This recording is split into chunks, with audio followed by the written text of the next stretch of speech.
Hi, everyone, and welcome to Best Practices in Supporting Students with Disabilities in Middle School and High School. This module is created for substitute teachers.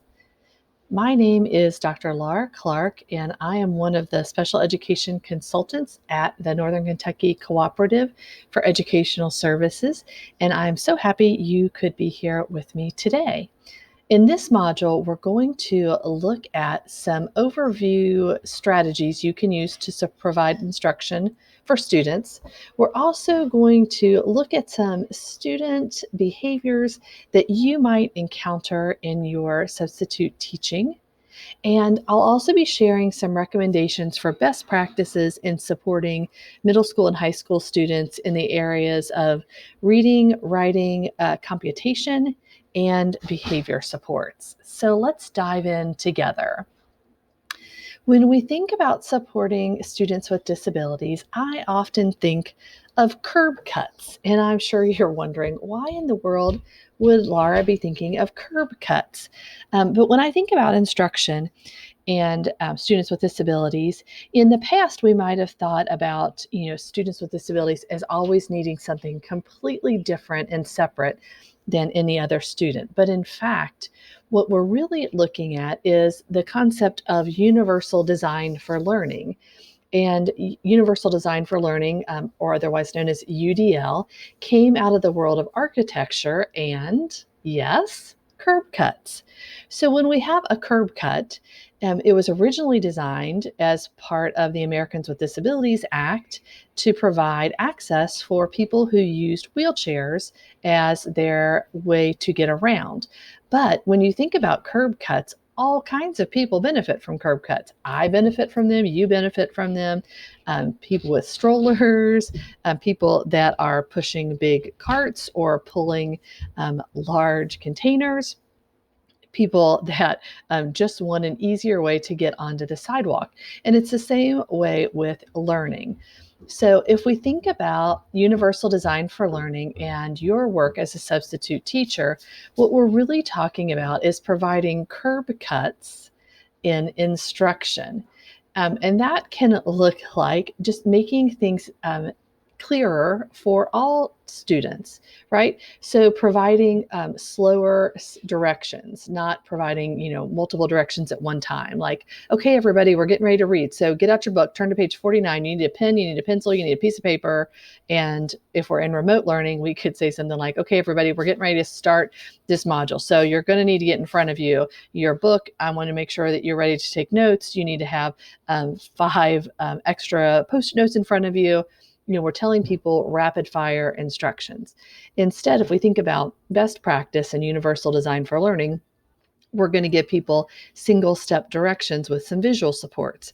So I might say something like, okay, everybody, we're going to do some reading in our social studies book. And then I'm going to pause. I'm going to hold up my social studies book, whether I'm teaching face to face or virtually.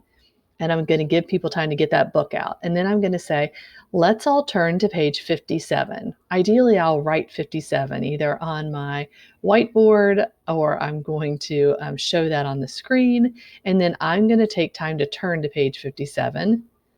And then I'll give the next direction. So a big idea here, universal design for learning doesn't mean we have to do something special all the time just for students with disabilities, but rather we're going to take that concept of access and provide that for all students.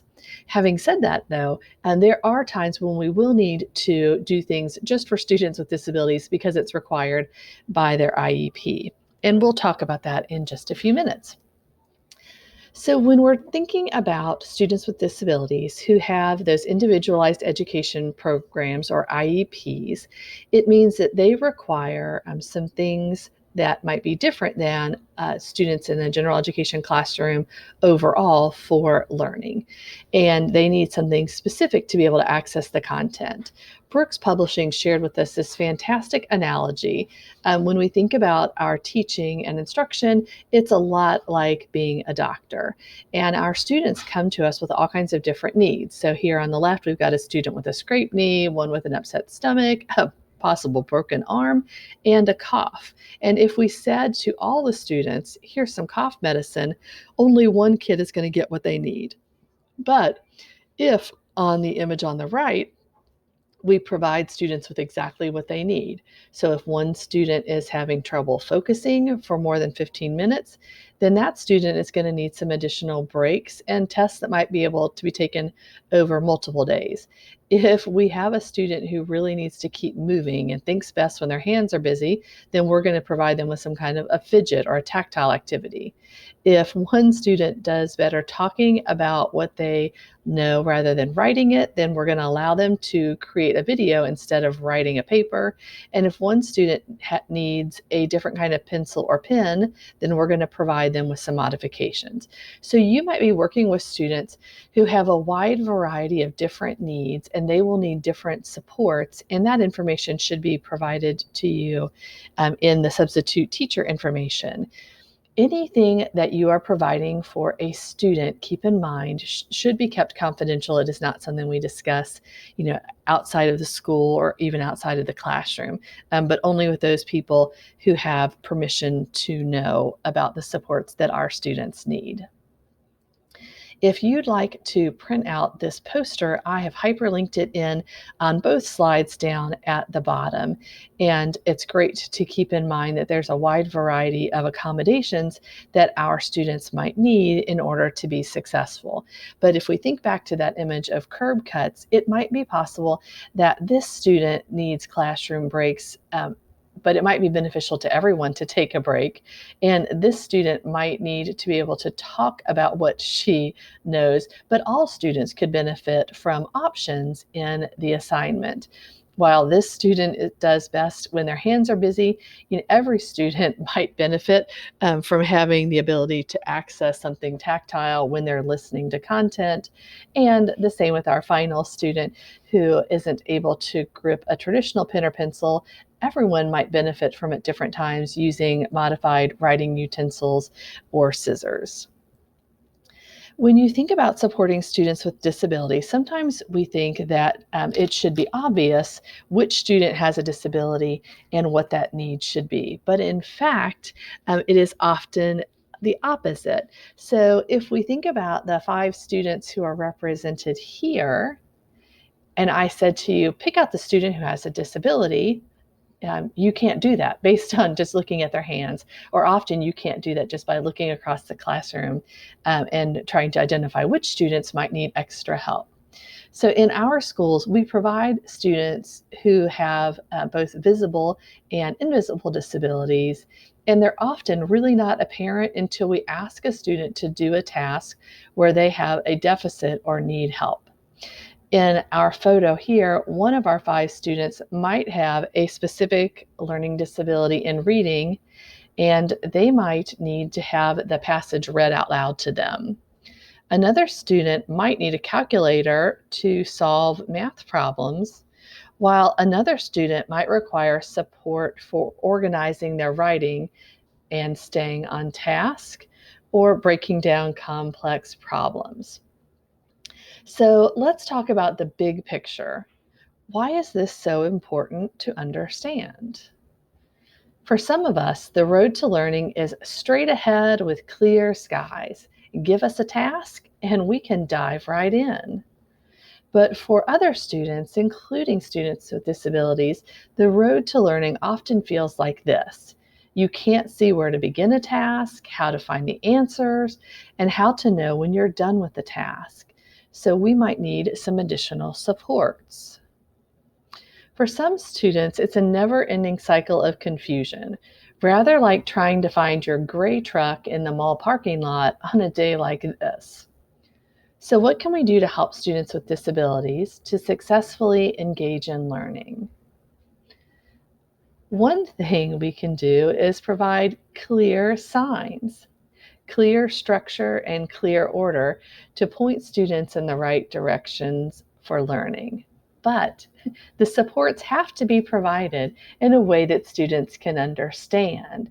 So in this image, while many of us couldn't read the language on some of the signs unless we'd had direct instruction in learning the specific language shown here, Many of us could still identify this sign for medical care or hospital by the symbol on the bottom right and know that support is in the direction of the left.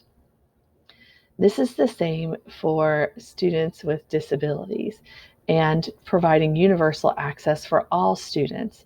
And when we provide directions only through language, through words, whether that's oral or written, lots of students might get lost. But if we provide a visual support, like the hospital symbol next to our words or what we're saying, it increases access for many students. Learning and completing tasks are often like finding a location. There are many ways that we can successfully arrive at a destination to finish a task. Our role is to provide students with the key supports that they need to provide a safe way for them to be able to ask questions and seek information and help so that they can arrive to the destination safely. Where we often run into challenges is when we present a task as one that can only be done one way, with no options for support, no options for choice making. So let's talk about what we can and should do to help students. The first thing we can do is avoid providing only one way to do something. Only one way to do something for many students leads to significant frustration and stress. We want to first and foremost assume that all students can learn if we make the content accessible and the task reachable. So when we think about our pace of instructions, for many students, it will significantly help if we slow down. When students feel like learning is as blurry as this photo, we want to take a moment and break that task into smaller pieces to make the learning more manageable. If we think about this image, for many students, tasks and assignments feel like the ladder on the right, where the rungs are so high that they can't possibly reach even the first step. But if we break down assignments into smaller steps, then students can easily climb and reach to the next ladder. So it's incumbent to us to find those smaller rung pieces to add to an assignment to make that assignment accomplishable. One of the best practices that we can use is a concept called explicit instruction. An explicit instruction was created by Anita Archer. I've linked in here a short video where Anita describes why we should use explicit instruction. And so I'd like for you to pause our video here, and on your handouts, if you are looking at your digital copy, click on the video link, the video picture on this slide, and it will take you to Anita's video. When we talk about explicit instruction, we're looking at that I do it, the teacher first. So I do it, I model what's expected. I model writing a sentence, I model solving a problem. And then next in the center blue box, we do it together. So now together we're going to write a sentence, we're going to solve a problem. And then finally, we go to the you do it stage where students are independently working.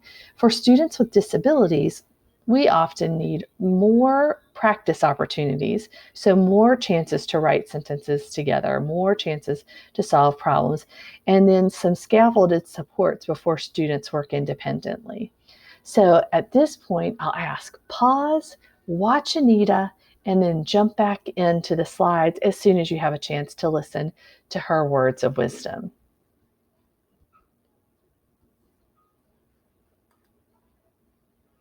I hope you enjoyed that quick dive with Anita. She is such a wonderful, wonderful fountain of knowledge. If you'd like to dive deeper, I've linked in 3 additional videos on these slides that you can see a little bit more about Anita's suggestions for implementing explicit instruction for students across a variety of ages.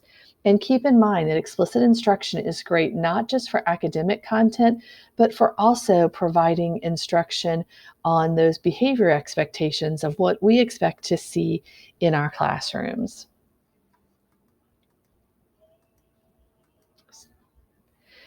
So, what types of instruction do students with disabilities often need? Many more chances for the we do it phase, where the teacher says, I am going to model a problem. Now we are going to do it, and we're going to do that again together. One more time, let's write a sentence together. And this time, let's write a sentence together, but I will get it started, and then I'd like you to work with partners to finish that sentence. And then we'll get to that we do it phase. Students still might require their accommodations based on what is listed in their IEP and should be listed in your subplans. You should have notes if specific students require support, such as a reader for text, if they require a scribe or the use of technology to write down their words, or if they have some additional behavior supports. Keep in mind as you're thinking about providing student accommodations, it's absolutely crucial that we provide those accommodations when students need them. But we also want to be very aware for students in middle school and high school is that their ultimate life goal often is this phrase: please don't embarrass me. Please don't. Just stop and don't embarrass me. So you are, as a substitute, an unknown entity often in front of students, and they are very concerned that you might call them out or some way embarrass them in front of their peers. And so in order to make sure that you are providing students with exactly what they need, it's just so important that we keep in mind that running thought that runs through all of our heads as adults and often all through our students' heads all through the day is they just don't want to be embarrassed. So doing something like this is a non-example and definitely would be embarrassing to a student. John, which one of you is John? John, yeah, you're John back there. It says here on this piece of paper that you need a reader for the passage today. So I'll need you just to come here and sit with me in the front and I'll read this to you, right? Total non-example. I know you would never do that, but that definitely would be embarrassing for a student and not what we would want to do. So let's make sure that when we're providing those accommodations that we're doing that in a way that's not embarrassing to students, and that we're providing as often as possible that universal access. So if in fact John does receive a reader, the first thing I might think of as a substitute is it possible for me to go ahead and read this passage to the whole class, or to say to students, if you'd like to go ahead and read this passage on your own, that's great. When you're finished, you can start answering the questions. But for everybody else, if you'd like to listen to the passage, I'm going to go ahead and read it out loud. Right? Universal design, I've shared it with everyone, as long as that's okay and that's not part of the testing process, and then it still provides that reader that a specific student might need. So let's look a little deeper here at some best practices you can use to support students across a few domains. When we're thinking about reading, a few things that you might want to keep in mind. I'd recommend that you never demand that students read out loud. So, I wouldn't recommend going down the roster and say, we're going to read this passage in the social studies book. I'll be calling on you, so make sure you're paying attention and don't get lost. And we're going to read these passages. Sarah, please start on page 1, paragraph 2. Right? That's not best practice. It is okay to have volunteers offer to read. It's also okay to do some choral reading, and Anita Archer models that in some of her videos, what choral reading can look like, where you might be reading most of the passages and then have students jump in and read specific words and phrases as you come to those. You also want to make sure that you're providing students with any accommodations that they might need. Some of your students might have technology for a reader, so they might be using an iPad or a computer and putting in their earbuds to listen to a passage being read out loud. You might also want to allow students to work with partners so that they can read out loud and get that help when they need it. Another great strategy, and we'll be sharing this strategy multiple times throughout this presentation, um, it's often a great strategy to give students choices and options in assignment completion and tasks.